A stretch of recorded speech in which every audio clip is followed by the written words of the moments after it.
Fishing Public channel is all about showing local fishermen and fishermen from all over what is possible here on the Gulf Coast. We fish out of Dauphin Island, Alabama.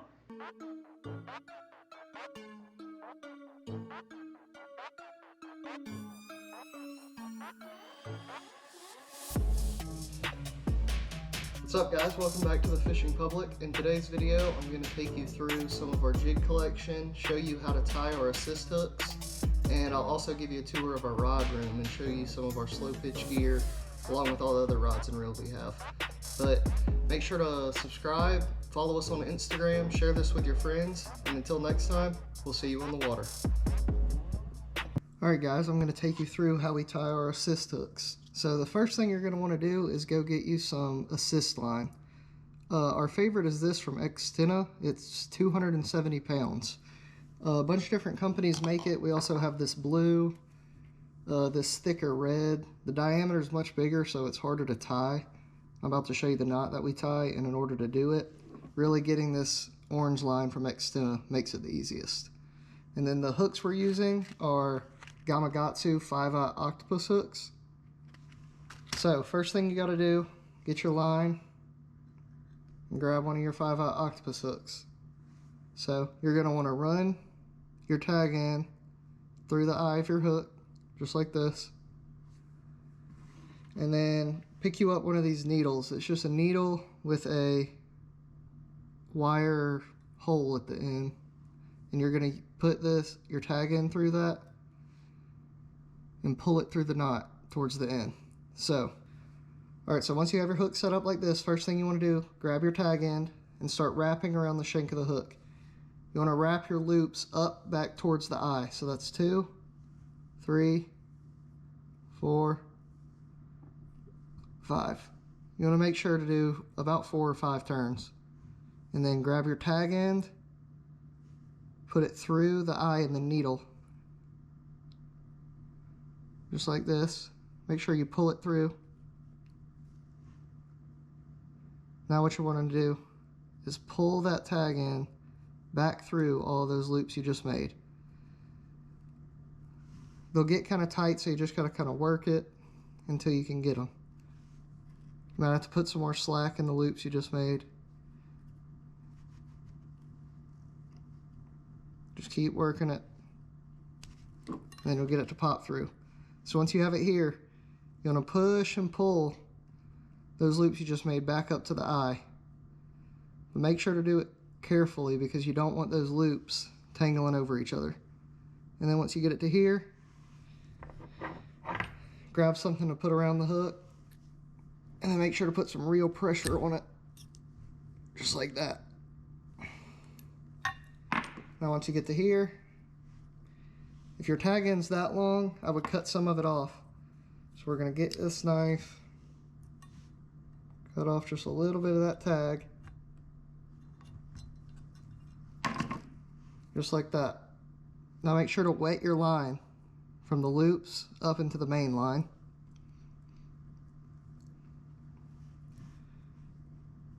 Grab a lighter. These torch lighters by Joban work the best, especially if you're out on the boat.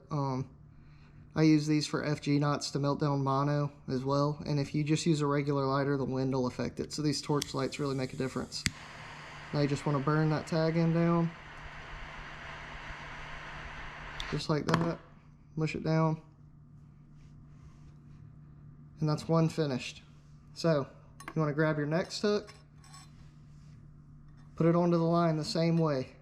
So you want to make sure you're coming in just like this. And then once you pull it down, both of your hooks should be facing like that. Now you just got to repeat the same process. I'll get back to you once I do that. So now you want to get one of these O-rings. Not a split ring, just a normal O-ring. Get it to where both of your hooks are even.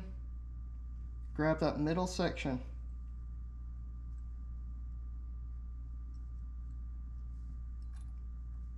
Put it through your split ring. Just like that. Now wrap this over the split ring to where it's coming over it just like that. Now you want to make a twist in the tag end that you just pulled through. Twist it once, put it back over the O-ring.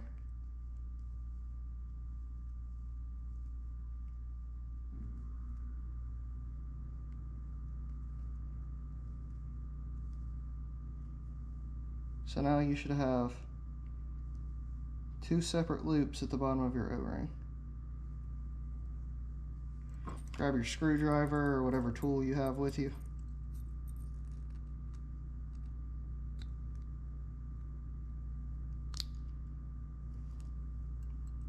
Pull it tight.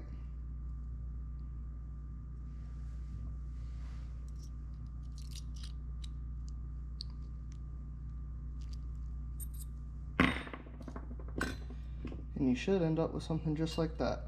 Now when it hangs, you want the hooks to hang facing opposite directions. So then when you get a fish that bites it, hooks stick out. If you had them both facing like this, the hooks would only point out one direction. So you want to make sure that you get it to where they lay just like that.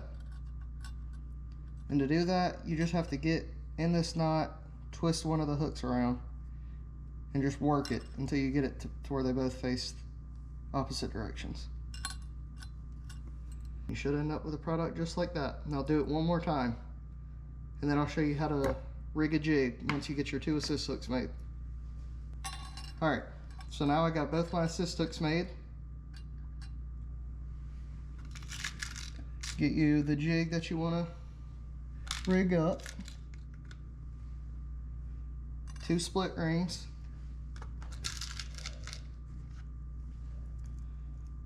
And a pretty heavy duty swivel.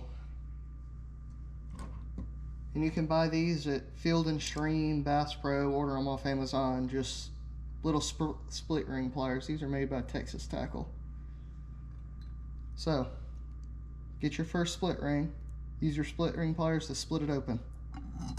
Grab your jig,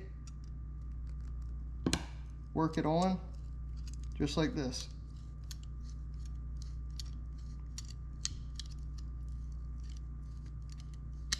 Once you get it all the way on and your split ring's on, split it open again, put your swivel on. And you want to make sure that you're doing this at the top of the jig. Most jigs will have an eye or a logo or something that'll let you know which part is the top. So split your split ring open, put your swivel on, work it around again just like you did on the jig. Now split your split ring open again, get one of your sets of assist hooks, put it through the O-ring,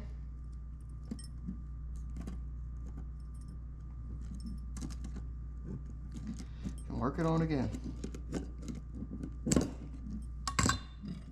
So now the top of your jig should have the split ring with the jig, assist hooks, and swivel attached. Now grab your second split ring, move to the bottom of the jig, split it open, put it on,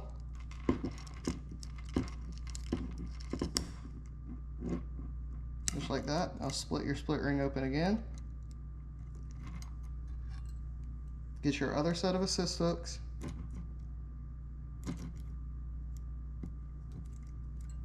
put it on your split ring, work it on again.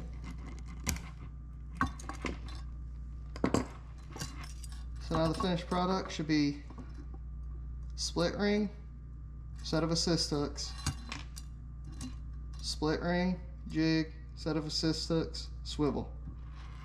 I'll show you the knot that we tie with our jigs. Picture this as a piece of mono. I'm just using this line so that it's easier for you to see. So make a loop, hold it like this.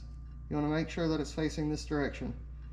Now wrap through the loop around the main line 4 or 5 times. And then once you get it wrapped 4 or 5 times, pull it tight.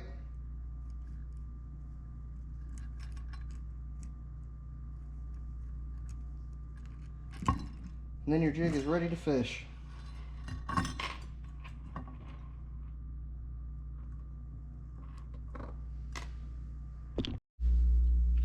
So this is what a box of glow jigs looks like once you get them all charged up. Just hit them with a flashlight. This is just a stream light waypoint flashlight that's extremely bright. And you can see how bright they glow.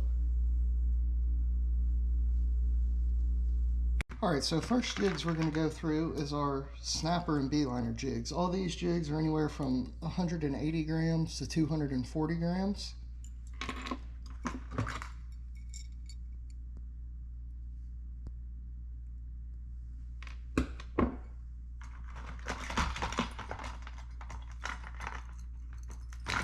These little Johnny Jigs 190 grams always do good. They come in a bunch of different colors, so make sure to check out Johnny Jigs. I'll link Johnny Jigs in the description below.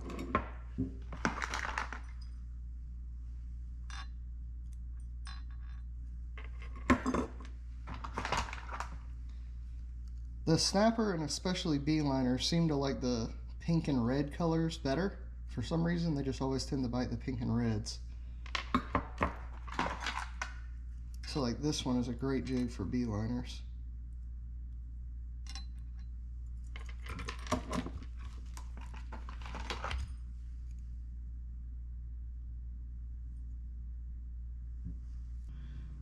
Alright, so now I'm going to take you through some of our grouper jigs. These are our 5 most productive grouper jigs as of this moment. So we're starting off with just a full glow 300 gram jig. A bunch of different companies make these. This is just an off-brand one that we found. This one's like 12 bucks compared to some of the name brand ones that are up to $25. So the teardrop shape seems to be the best shape for the glow. And on this one we got 2 bottom hooks, 1 top hook. Now this is a new company we found. I think they're out of Australia. They're called Vexed. They have a bunch of different jigs from 200 gram to 600 gram, I think. But this is one of their 300 grams with a squid attachment.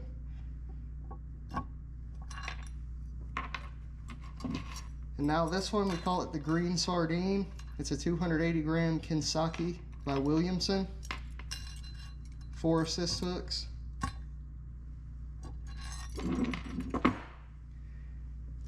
And now we have the Jig Pro Fishing 300 gram glow. It has pink, a bronze color, and all those white vertical lines that you see glow.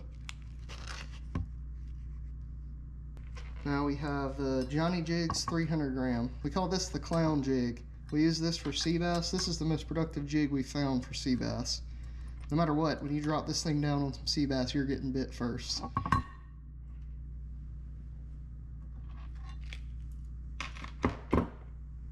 Now we'll move into some of our deeper water jigs. This is a Vexed 500 gram. I got a big squid on here. We got 3 hooks. Now we have a Rip Roller 400 gram. And we'll use these once we get out to like 500-600 feet using those electric reels, slow pitch jigging like you've seen in some of our videos. Water depths that we would fish these jigs in. So this is a 180 gram. Really anything 250 grams or less, 300 feet is max.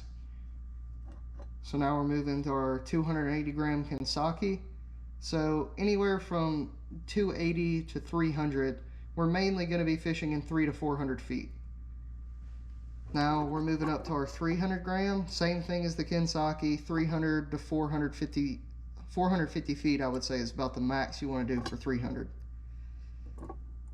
Now we're moving up to our Rip Roller 400. So this jig, you can see the shape of it, how it's long and skinny. The current doesn't affect it as much. So it's basically equivalent to this 500 gram jig. So for these 400 and 500 gram jigs, we'll use these anywhere over 450 feet. And normally when we're using these, we have them on a electric reel, and I'll take you and show you all of our jig setups now. Alright, so now we're going to walk into our rod room. First, when you come in on the right, we got all of our snapper rods. These are all the rods that our customer use when we go on snapper and grouper trips for live bait. Now we got our 3 vertical jig and diamond jig rods. Accurate Rage on a Senate rod. Now our slow pitch. A bunch of Max L transformers. This is a Daiwa Seaborg 300. Both those white rods are Temple Reef Levitates. Now we got all of our Goofish rods. All 5 of those reels are Max L Transformer 40H. And then we just have an Accurate on a Goofish.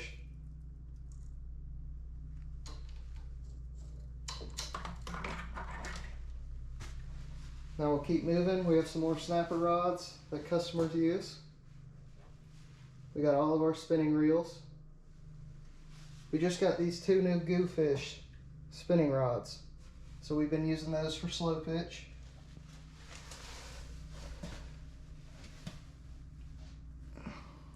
On a Stella and a Saragossa 8000. One of our electric reels, tuna reels, all of our inshore rod and reels, and then we got all of our electrics. Rod we use mainly for sharks for customers. Bose Personal Electric on a Senate. Both of our deep drop electrics, we'll use those for mainly dead bait deep drops.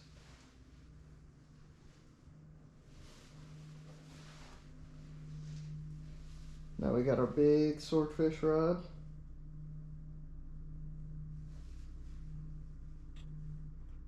Thank y'all for watching the video. Make sure to leave any questions you have in the comments. I'll make sure to respond, answer any of y'all's questions that you may have.